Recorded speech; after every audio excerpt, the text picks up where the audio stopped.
The power of independent thinking. Why it's time to break free.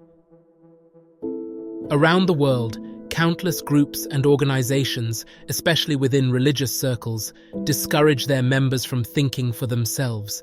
It's an age-old tactic. Questioning authority is seen as rebellious, and loyalty to the group means unwavering trust and obedience. For some, thinking critically becomes an inconvenience rather than a virtue. In some Christian communities, there is a prevalent belief that humans are incapable of making moral, ethical decisions on their own. These groups teach that we are innately sinful, needing the Bible and religious doctrine to guide our behavior.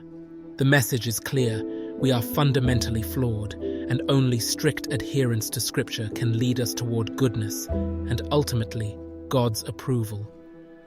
One popular passage used to enforce this idea is Jeremiah 17:9, which claims that the heart is deceitful above all things.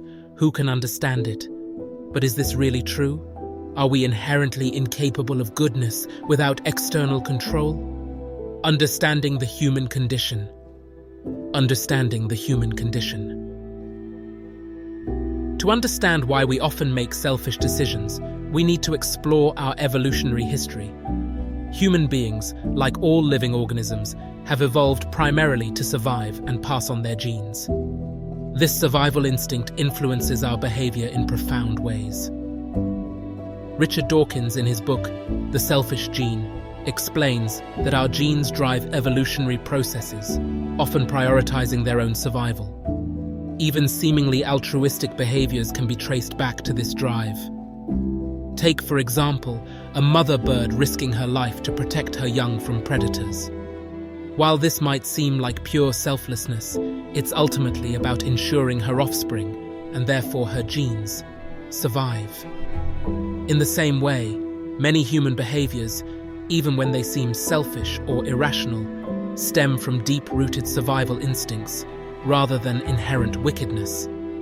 When we grasp this, it becomes easier to see that humans aren't selfish because they are sinful or evil.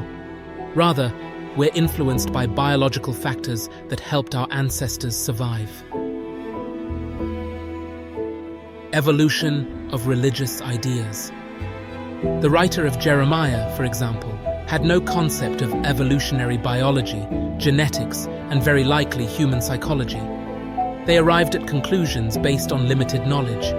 If they had access to modern science, perhaps they would have a different perspective. Yet, despite advancements in our understanding of human nature, many religious groups remain resistant to change. Why? One reason is the belief that religious texts are the infallible word of an unchanging God. To question or update these teachings would shake the very foundation of belief in divine perfection. This resistance mirrors the survival instinct we observe in nature. Religious institutions like genes resist change because change threatens their survival. But here's the irony: religion has changed. Over the centuries, religious teachings have evolved based on the decisions of those in power. New denominations have splintered from old ones. For example, when Martin Luther challenged the Catholic Church, it led to the Protestant Reformation, creating new branches of Christianity. This ongoing evolution shows that religion is not as fixed as some would have us believe. The consequences of blind obedience. Religions often argue that people cannot be moral without strict adherence to their teachings.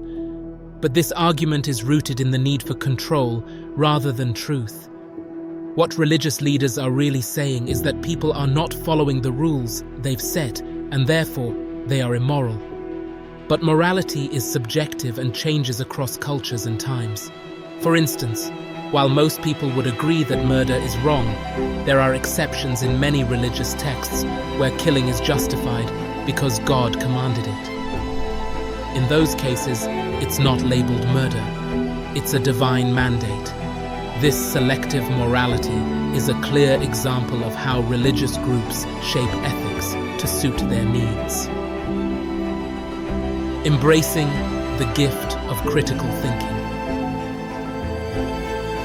Organized religion has long had a clever and sometimes sinister way of discouraging critical thinking. By urging followers to trust only their religious leaders, be they priests, pastors, or imams, many sincere individuals are robbed of the beautiful gift of thinking for themselves.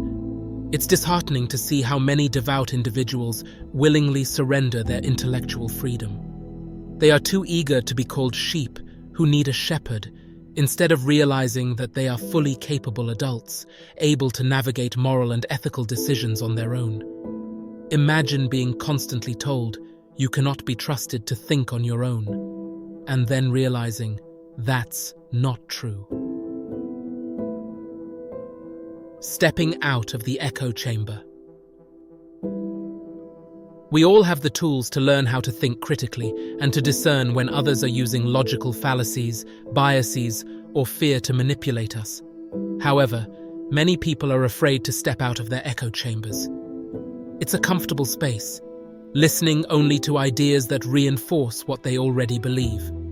But true growth and understanding come when we're brave enough to expose ourselves to a broader range of ideas. Take the example of Galileo, who challenged the long-held belief that the Earth was the center of the universe. Despite fierce opposition from religious authorities, his willingness to think beyond the established doctrine changed the world. Today, most of us accept heliocentrism without question, thanks to thinkers like him. Not everyone needs to dive deep into philosophy or science, but we can all liberate ourselves from the fear of thinking for ourselves. We can listen to multiple viewpoints, explore different perspectives, and make informed decisions based on reason, not just tradition. Conclusion: choose critical inquiry over blind faith. Be cautious if you find yourself in a group that discourages open inquiry, shuns opposing ideas, or prioritizes unity over truth. Any group that tells you not to think for yourself is likely more interested in controlling you than helping you grow. However, most will not overtly tell you to not think for yourself. They may even say they encourage it. But most of us know when that type of thing is discouraged. Any attempt to question or propose alternate views and opinions is usually quickly distinguished or discouraged and not given a fair review. True freedom comes when you take back the reins of your own mind.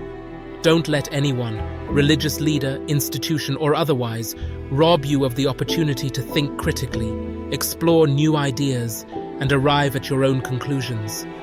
The world is vast, and so are the possibilities for understanding it. It's time to break free and embrace the power of independent thought.